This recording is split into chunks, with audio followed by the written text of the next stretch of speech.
Cheers. Cheers. We're live, It appears we're doing another podcast. It would appear we're doing another podcast. We'll see if this one ever, if you guys are watching this now, the other one is at the bottom of the digital abyss because we didn't post it.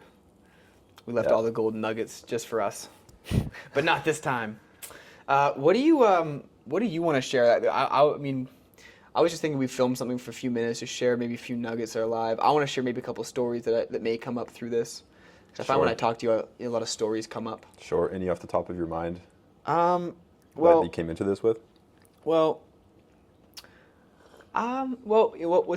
been inspiring to me recently has been just how hard transformation can be, and how our bodies and minds can just really, really want to keep us in the same old patterns, and how getting outside of those patterns, had to do some crazy shit.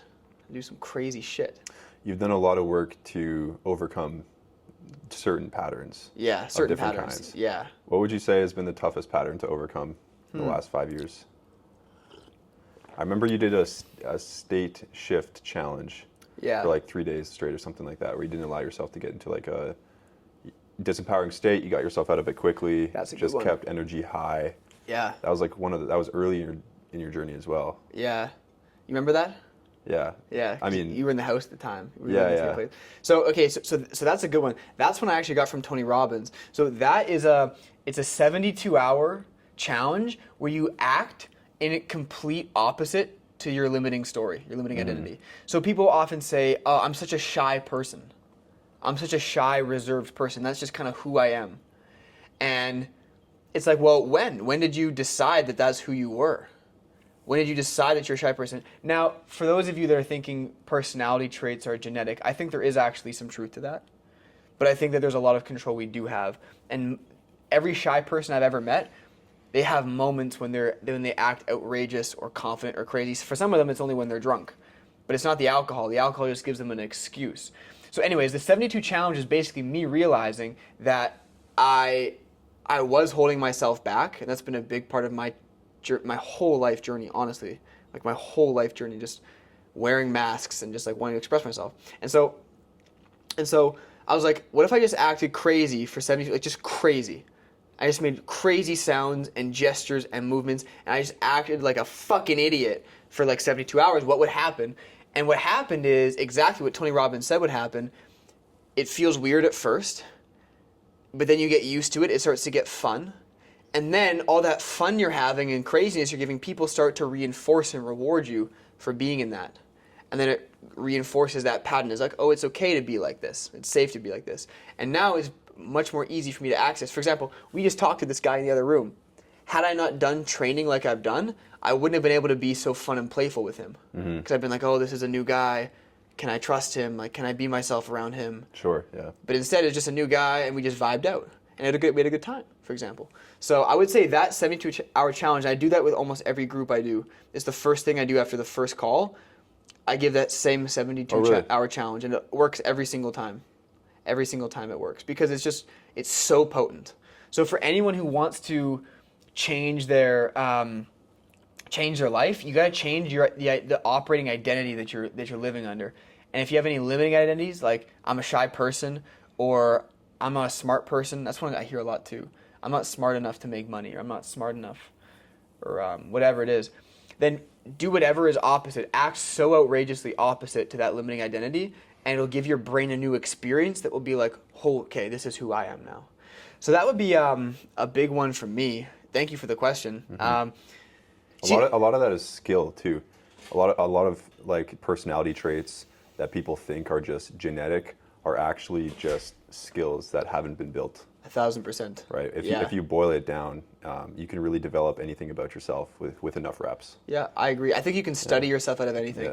Yeah.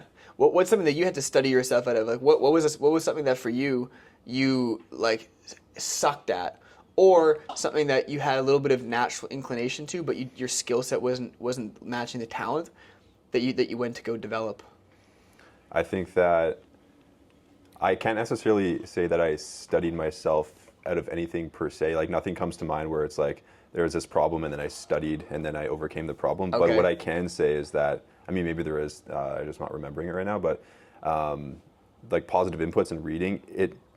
One of the main benefits I've found from it is that it just levels up your mindset and levels up your energy such that you can go and attack whatever is kind of like bothering you or whatever problems are kind of in the situation. Yeah. Because oftentimes like it just levels up the way that you can actually see the problem. It levels up your capacity to tackle whatever's next. Yeah. And sometimes I just listen to books and high level thinking now just to kind of get my mindset on that playing field to go approach the next thing. And so that's kind of like half of the benefit I find in reading these days. That's awesome. Yeah. So this makes me think of this idea that I got from Dan Sullivan. He has these 4 C's, he calls it: commitment, courage, capability, confidence. And what he talks about is what really transforms you and gives you the 10x shift in your business is actually confidence. It's not even the capability. However, the capability leads to that confidence. But this is very, very similar to what Tony Robbins talks about, and what a lot of people talk about is that when you're in that place of total certainty and total confidence, in that moment you have the answers. It's like we were talking about yesterday. Your unconscious mind, your subconscious mind is always connected to any time and space that you ever find yourself in. And so if you're in that place of confidence or certainty, you're now accessing information all around you that you may not even learn in your life. And in that moment, you have the answer. You know what to say. You know what to do. And so confidence, he says, is what really transforms you. But in order to get to confidence, you usually have to go through these 4 C's. And the first one is basically committing to something that you don't know if you can do or not, where success isn't guaranteed. Like, for example, you and me starting our businesses, we couldn't have done that if we knew success was guaranteed. We had certainty that we'd make it, but we didn't really know. You can't really know. And so you have to be willing to fail, basically. So you commit to something, and then courage is the next step, which is all those things that you don't want to do, that you have to do, that you have to like fight through in order to get to that, like to go through failures. We've had many times where we've had clients that have dropped out, or people we thought we sold that reversed the money back, or other business mistakes we've made that cost us thousands of dollars. Like I've lost thousands of dollars in business just from like not knowing what to do, basically. And so, but then you go through courage, and then through all those failures, he says, you get capability. You learn through that, and you get capability, and then that capability allows you to produce better action. It gets you results, and those results get you confidence. And then in that place of confidence, you're just like this whole new person. You can just like, Owen Cook calls it the winner effect. There's a book called The Winner Effect. I've been recommended that book recently. I should probably go read it. But I get the idea already. There's like when you get those wins, you start to get in that energy of momentum and confidence, and then you can just keep attacking. Whereas most people go in the opposite. They get negative momentum, and they have some negative thoughts, or they have a few losses, and they focus on them, and they ruminate on them, and they might say that things aren't going to get better, or that there's something wrong with me, and they just keep focusing on it, and then they don't have the energy, they don't take big action, and and then it reinforces it again, and you go negative momentum. So you want to build positive momentum. You get positive momentum, it's like a rocket. It's hard to get off that first 5% off the ground in the atmosphere, but once it's up there, it's coasting pretty well. What do you feel like your biggest keys have been to maintaining like a good state in the presence of like setbacks and like not being where you want to be and things of this nature? Because ultimately, like, I feel like that's a big aspect of like confidence as well. It's like even if you haven't built any like capacity or skill, if you're in a good state, it's so magnetic, and you'll find a way anyways. Yes. And so you've done a lot of work around that, and I would argue that you probably have like a high quality state of being emotionally compared to the average person. Yes. Yep. And so what do you feel like I know you've done a lot of work around that. You've practiced it a lot, and you continue to practice a lot, but you're more so often than not like in a happy mood. Yep. Carefree, and just kind of enjoying, very present. What would you say your kind of keys are for that? Well, truthfully, I'm secretly depressed, and now this is all just a mask. No, I'm kidding. Thank you for that, by the way. I think that, probably like most things, I think it's just a lifestyle. It's just making happiness a standard and making it a lifestyle. How would you make happiness a standard if you kind of had to operationalize that? If I had to make happiness a standard, the first thing I would do is I would commit to it. And I would commit to it even before I knew how I was going to do it, even if I've been depressed for the last 10 years. Which is very hard to do that, by the way. If you've been depressed for the last 10 years, it's very hard to just be like, I'm going to now be happy. It seems to the brain, it seems impossible. Seems impossible. Did you make that decision in your own life? I think, honestly, I made that decision about 3 years ago, but I was already feeling good before that. I honestly just realized that good emotions positively affect all my ego-driven desires. So it was actually very ego-driven, I think. It was more just like it's so practical to live in a high vibe state. That was like your first kind of big shift, you realize the practicality of it. Yeah, I was like, I just realized that when I felt like shit, I behaved like shit. When I felt great, I behaved great. It was just so obvious to me. So that and then there's a switch you have to make in your mind where you prioritize state over instant productivity. Sure, yeah. You have to say, okay, I don't, because most productive people, they want to just get it done. But I learned to actually get in a good state first. Pre-work rituals, pre-day rituals. So you realize the practicality of being in a good state, and then therefore it makes more sense to put in the work to get in a good state before anything else. 1,000%. And I also don't live under the illusion that happiness is once I make more money. That's the big illusion that's probably the biggest illusion for most people listening, is they actually believe they're victims to their environment, and they actually believe that a different environment, that's what it'll take for them to be happy. Sure. And now listen, if you're living in a war-torn country and your family is being killed, many people, their whole family dies within a year in these war-torn countries. That's horrible. So this message isn't for them. That's a different situation. Sure, if you're in a developed country, you have equal opportunity. Yeah, in that case, then the biggest thing is you thinking that a relationship is gonna be the thing that makes everything okay. That's very common. If I just had that perfect person, and then you get in a relationship, and in a year in, you're arguing, and you don't have any emotional regulation skills, and you're fucked. So I think that's a big one too. It's because we're always focused on what's missing. Exactly. No matter what situation we get into. Yeah, absolutely. It's our default wiring. It's our default wiring of our brain, which isn't you. You are not your brain. Do you realize that there are people that are just in third world countries with no money that are blissed the fuck out right now? They're now with nothing. Some of them don't even have family around them, and they have no money, and they're experiencing pure ecstasy. So the game of emotional quality is one that is up to us. It's not up to our circumstances to determine, 1,000%, right? yeah. And so then the question is okay, we have to decide to do it, and then we have to put in the work to actually curate that inner environment. Yeah. For you, how long did that practice take post realization that it was extremely practical and made a lot of sense? How did you get to the point? How would you describe your emotional environment before that realization, and then how would you describe it now? And then how long did it take to get from point A to point B? Well, I think it's a good question. I think that, so I'm going to answer that question directly, but I also want to say that I still have anxiety and all this kind of stuff.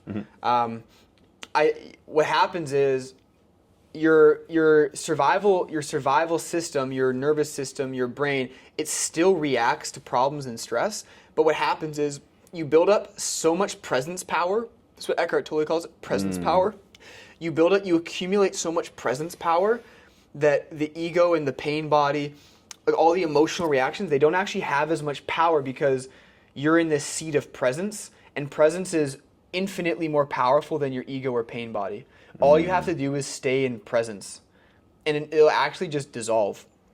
Or answers come to you in that place of presence power. So I'm going to give two things. One is cultivating presence power. So this is just meditation and just learning to connect to energy.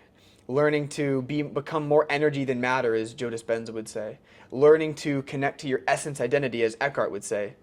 Learning to connect to your beingness, which is beyond your mind. And the way you connect to that is by putting your attention inwards. When you put your attention outwards, you activate your mind. When you put your attention inwards, you activate your being. So learning to be connected to your body, to your breath, to your energy, to the space around you.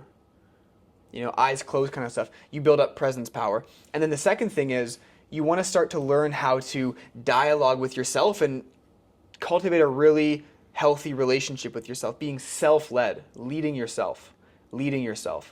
So all the parts of you, the parts that are super scared, the parts that are really angry, the parts that have been really hurt, the parts that are so uncertain with your financial stress, with your business, with your children, with your wife, learn to relate to all those parts to yourself and hold space for all of them, not resist them. The minute you start to resist any part of you, the minute you start saying no to the present moment, and saying no to the present moment is where all your problems start. So basically it's cultivate presence power, and then start to learn how to cultivate a healthy relationship with you.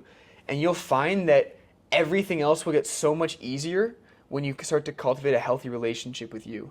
It's just natural. Because remember, you're the one interacting with the environment. And so when you is good, all of a sudden, all your dynamics with you and the environment start to get better because you are better. Makes sense. Developing the presence power is super profound. It kind of highlights that a lot of our suffering comes from just like when we're outside of that, put simply. Like identifying with our ego as it pertains to fears for the future or regrets in the past, or something in the future past, right? That's where all the suffering kind of lives. Yes. And Dr. Joe will say it in a different way than Eckhart, but ultimately if your energy's going to one of those places, and there's some kind of meanings that you're associating with one of those places, it can cause a lot of unnecessary suffering in the present, obviously leading to a disempowering emotional state. Yes. So it makes a lot of sense that the presence power is like kind of like the big domino to kind of just, I feel like a lot of improving emotional state is just releasing the unnecessary suffering that's associated with the 1,000% not being here and now. 1,000%. That's beautiful. And I'm going to ask you a question now. I'm going to say one more thing, and I'm going to ask you a question about emotions. Because, by the way, this dude right here has definitely been through, you've been through enough and you've learned a lot. And I think the way that you're going to explain it is actually going to land in a way that I wouldn't be able to explain it, just because you have a good engineer mind and very process-oriented, where I can be a bit more like, just like love yourself and like presence power, and so it may not connect with everybody. But I want to just share something really quick. So to your point of how presence power is like the core basic thing, with that, and this is hard for you to get if you're still identified with your mind, but actually just remembering and experiencing who you really are is enough to deal with any emotion at any point in time. Because all your emotions, mind and emotions, is not you. It's that which is not you. Okay? And so anytime you come out of that and remember who you are no longer that. You're no longer the painful emotion, and you're no longer the one who is suffering. You're now the one who's witnessing the suffering. So there's a big disidentification that needs to happen, and that's all that actually needs to happen. If you listen to any spiritual teacher, that's why Eckhart only talks about presence, because that's all he's teaching. Disidentify with that which you're not, and you become who you are, and you're good. Michael Singer, that's all he says. People are like, yeah, but this thing happened in the past. He's like, how do you know? And they'll be like, well, this thing happened because I remember it. And the final answer that he always gets people to say is, because you're in there. You're the one who experiences it.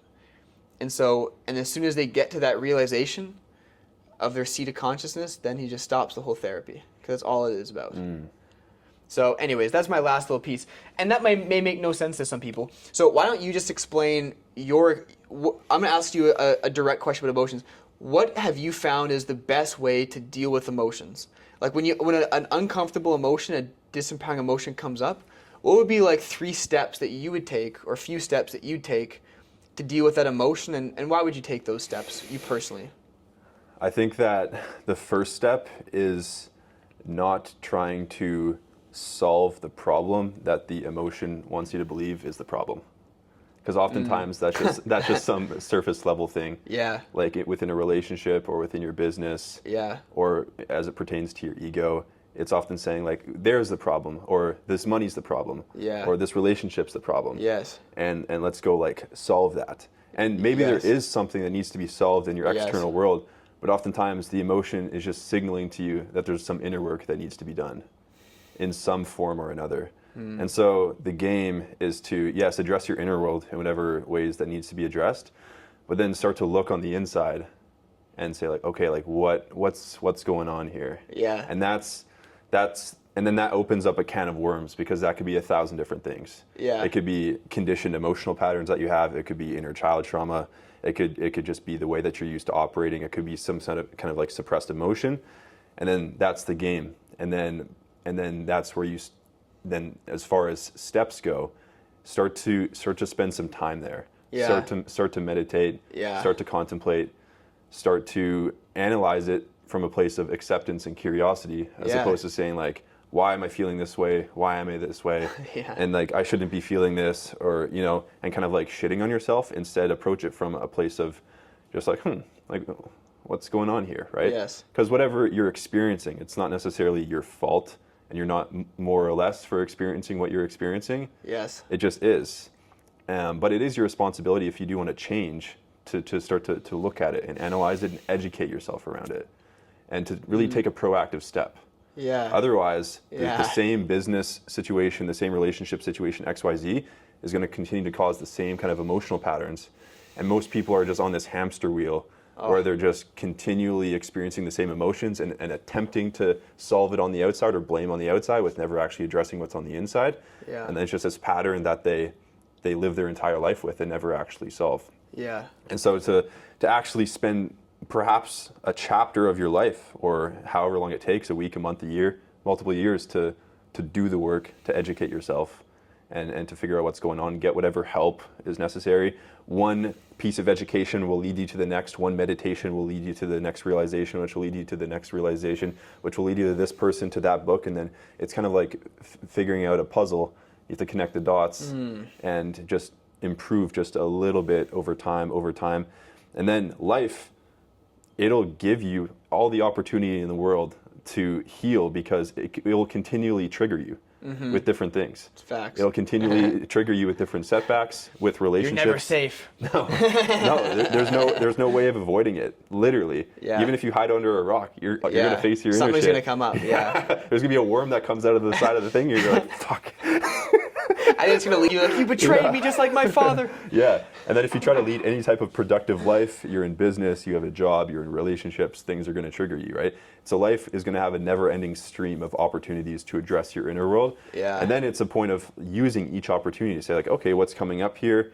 What's the action step? Is there some type of communication that needs to happen? Is there some type of meditation I need to do? Do I need to breathe through this? Is this my inner child thing? Is this disempowering emotional patterns? What kind of area of opportunity is this? And approaching that entire game through a place of self-love and acceptance. One analogy that you mentioned to me was like a bird that has two wings, where one wing is awareness. Yes. Where you're looking on the inside, you're contemplating, you're kind of like becoming aware of what's going on. The other wing is self-compassion. Because sometimes it's easy to be aware without compassion. It's easy to be aware of things and shit on yourself. Or it's easy to be aware of things and still use it as an opportunity to reinforce disempowering emotional patterns. Absolutely. So it's a skill, and it's an important skill to look on the inside, but also do so with compassion. Yeah. Do so with self-love. And so just that's how I would kind of describe that game, is just becoming aware of your inner world. And then, there's no clear roadmap necessarily to heal, because we all have our own complex set of inner stuff going on. But to start to gain awareness and to gain some education, all from a place of self-acceptance, to embark on that journey, because it's a lifelong journey. Some chapters of it will be easier than others. Some chapters will be much more pivotal than others and much more transformational than others. And that's the game we play. That's the game we must play if you want to evolve into the highest level versions of ourselves. Boom. Yeah, there's a lot there, man. Yeah. Many things I actually thought of that were actually a really good piece of advice I didn't say. So there you guys have it. Lots of stuff to do. I love that. There's a lot of stuff that I loved about that. I really like the proactive approach piece. Like, just go do something. Go try to do something. We're here on this life. We're here in this spinning ball of rock in the middle of a galaxy. I got to the point where I wanted to just enjoy it. And that's what happens. You kind of just get to a point where you're just bored of suffering. You're just bored of it. I think it comes back to the practicality aspect of it. Yeah. Where you really just realize to deeper and deeper levels that there's no fucking point in suffering. 1,000%. Like there's actually there's no point. There's that 90-second window where we can experience like different like stress and things like this. Yes. But like beyond 90 seconds or in different circumstances, for experience, an example, grief, you might have like a longer period. Yeah, like if someone of dies. Suffering, which makes sense, of course. But in a lot of cases, we're perpetuating our own suffering for absolutely no reason, other than the fact that we're not aware that we don't have to, or we're aware we don't have to, but we're just not willing to let it go. Absolutely. Yeah, and I think as well, something that makes me think of is I think there's this kind of idea that we should feel good all the time, which I want to believe, but I don't think is actually true. And I think thinking that, in Alan Watts' words, thinking that the light should win, like we should only be beings of light, we try to push away the darkness, believing that we should only feel good, I think is what makes us resist the pain in the first place. The pain comes up and we just like, no, this isn't good. I want to just go back to feeling good. We just think we should feel good. And I think that leads us to resisting the natural pain of life. And it's actually the non-resisting the pain that leads to pleasure as quick as possible, which is kind of ironic. When you're healing, when you're going through emotional work, it's literally, a lot of what we're saying is not avoiding it, being compassionately aware of it, and dialoguing with it, and releasing it, but not from a place of resistance, from a place of connection and safety. And so, yeah, I think that's another thing, too, is like not expecting life to feel good every moment. And actually, what you end up realizing is that most of the best feelings come right after pain. So most of the best experiences of your life come right after a setback. Yeah, there's no light without dark. Absolutely. And the dark makes you appreciate the light. Absolutely. So, yeah, and you actually asked a question before about how do you deal with setbacks and stuff like that. I think part of it is just knowing that it really is a gift and a lesson that is literally the seed of an amazing experience that's going to happen. It's literally what it is. It's not even like a positive statement. It's like it literally is the seed of your next big thing. And having the faith that is the case. Yes. Do you feel like you had to do work to develop the faith? Because sometimes when you're in the pocket of suffering or setback, things of this nature, even if you consciously believe that life happens for you and that every kind of piece of pain is a seed to equal or greater opportunity, it can be tough to kind of have faith that God, the universe, life is looking out for you, that these setbacks are there to help you grow, to help you prosper in some way. And sometimes having that faith when you're in those moments can be easier said than done. Even if someone were to ask you on the street a month earlier, hey, does life happen for you in those hard times? Like, are you really being guided? Yeah, of course, man. And then a month later, you're eating it, or if you've been experiencing something for a longer period of time, and maybe it's harder to carry on to that faith or hold on to that faith for a longer period of time. Do you feel like in your journey you had that faith right from kind of like square one, or do you feel like it was a learning process? And it sounds like you have like a pretty bulletproof level of faith around that now. Yeah. Well, I mean, I think what it was for me is I would challenge anyone watching this to just reflect back on a setback they had 10 years ago and see the gift that led to. Like for me, one of the things that was painful at the time was I didn't make the all-star team for volleyball in grade 12. They do from all the teams, they take like a player or two from each team and go to the all-star game. And I didn't make it in grade 12, which is my best year, just because of the position I played, etc. And I was kind of like I was kind of hurt by that, and I didn't end up wanting to play more club volleyball, and I didn't apply to university. I kind of just stopped playing volleyball. I had a bad taste in my mouth, and I was kind of wanting to be done with it. And same with hockey. Just stopped playing hockey. But one of the gifts of that was it got me to go straight into business and studying and productivity, which is a huge gift actually, because it led me to where I am now, where I don't give two fucks about playing sports now, where at that time it was so important to me. So I think you just like take a look back in your life at certain setbacks and just see how it has led to new awareness, new growth, different people, got you out of a bad situation that you maybe didn't want to be a part of. And so I think that when you start to just look back and see how the pains of the past already have led to good things, it's easy to see how the pains now will lead to better things. Yeah, makes sense. Yeah. So I'm feeling like closing this out. You want to just share like if you had to give like one piece of advice to the audience, or actually, how about this? Give me like your take right now. Like you're just like hot take on what you're focused on, what's interesting to you in life, what's alive for you right now. Yeah, my hot take in that regard is somewhat in alignment with what we've been talking about, which is I'm really spending a lot of time kind of like reverse engineering like self-development and also business. Kind of like you said, I apply a more like analytical, like engineering type of mind to like self-development per se, and I'm kind of just like doing research and education into like the bare bones elements and factors that contribute to current state of being. And on the other side of that coin, just like looking at my own equation and saying like, okay, like these emotions, these thought patterns, these beliefs, these are my goals, these are my behaviors, these are behaviors I want, these are behaviors that I want to let go of, and just kind of isolating things down to like bare bones elements. And that makes it kind of easier for me to create like a tangible roadmap or game plan around something that can seem so intangible or abstract. And just kind of making progress, making tweaks. Same thing with business, reverse engineering down like across all areas of business, across like sales, marketing, leadership, team building, delivery, etc. And just spending a lot of time and a lot of focus in those realms of education and implementation. I'm really focused on cutting out things in life that don't need to be there, cutting out time and people and activities that don't really serve me, just focusing on the one thing, which is developing myself and developing my business. Ultimately, the mission of my company, to become your elite self such that you can max out your true potential, is what I'm trying to do in my own life, which is become the version of myself I need to develop the business in a certain way, aka and develop my max potential long term.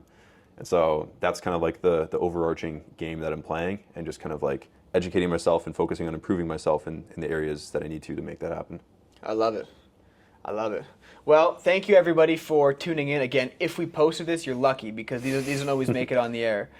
And if you post this on YouTube, give us a comment, a like, what you took away from this, subscribe to the channel, and we'll hope to see you next time. If you want more of the Bailey Bros, 2 Bros, 1 Live, 2 Bros, 1 YouTube, 2 Bros, 1 transformational insight to change your life. If you want more from us together, let us know in the comments. We enjoy doing this. This is pretty fun when we do these together. It's pretty easy to do. Yeah, we can just riff. And yeah, if you guys have any specific kind of topic suggestions or things you'd like to know or anything of this nature, feel free to comment down below. We're happy to hop back on and appease our audience. So yeah, if you guys watch to the end, appreciate your time. And we'll see you in the next one. Peace. Peace. Nice. Solid. Easy and fun. Yep. Easy and fun. I think I will post the first one actually, and just like say like this.